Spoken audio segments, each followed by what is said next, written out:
Sinong mag-aakala na sa paglilinis ng dumi ng hayop, pwede kang sumahod ng 6 digits?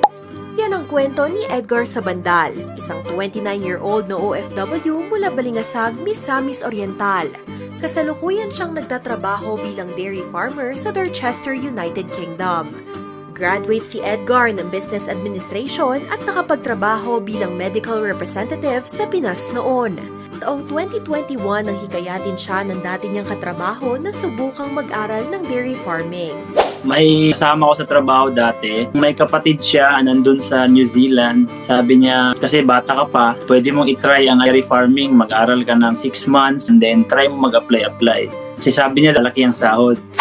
Nang makakuha na si Edgar ng trabaho sa isang farm sa UK, hindi naging madali ang pagsisimula niya. Nahirapan daw kasi siyang makapag-adjust sa panahon, pati na rin sa pakikipag-usap sa mga katrabaho niyang iba ang lahi.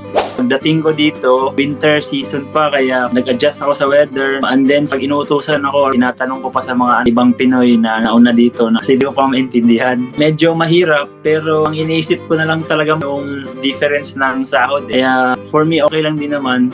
Sa 2 taong pagtatrabaho ni Edgar, sumasahod siya ng 100,000 pesos kada buwan. Nagtatrabaho siya ng 6 na araw sa isang linggo, mula 3 a.m. hanggang 2 p.m. Bukod sa sahod, nakakakuha rin siya ng iba pang benefits. Swerte kami sa company namin. Usually kasi sa UK, mahal ang cost of living, napakamahal ng rent. So kami, libre na yung bahay, libre na din yung transport kasi bibigay ng kotse ang company. Yung babayaran lang namin is kuryente, tubig, at gas. Ayon kay Edgar, trabaho ng isang dairy farmer ang mag-alaga ng mga baka. Kasama na rito ang paggagatas, paglilinis at pagpapakain sa mga hayop. Higit 1,000 baka raw ang inaalagaan nila, kaya naman tambak ang dumi araw-araw. Usually, ang trabaho ko is ako yung tagalinis ng higaan ng mga baka, then yung daanan nila. Doon sa viral video ko naman, supposedly dapat may tractor doon, yun maglilinis. Kaso minsan may mga challenges, nasisira yung mga gate, kaya kailangan mong i-manual na linisin yung dumi. Sa una, mahirap kasi dumi. Kung medyo maarte ka, mahirapan ka talaga. Parang pag nagtagal ka na, sanay na yung ilong mo. And then careful lang kasi baka madulas ka, baka masubsob ka sa daan na puno ng dumi. Pero okay naman, i-stays lang. Sipag at tiyaga, ganun lang. Hindi man ito ang kanais-nais na trabaho para sa iba, pinagmamalaki pa rin ni Edgar ang pagiging isang dairy farmer niya.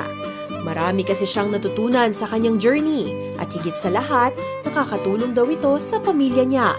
Kaya naman ang payo niya para sa ibang OFWs, be proud of yourself.